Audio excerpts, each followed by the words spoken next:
Here I have Blackview Tab 6, and today I'm going to show you how to insert SIM card and SD card into this device.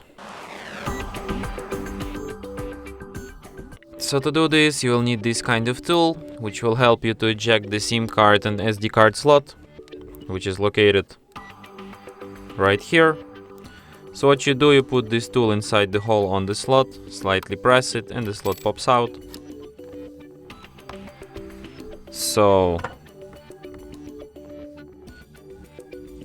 here you have to insert SD card,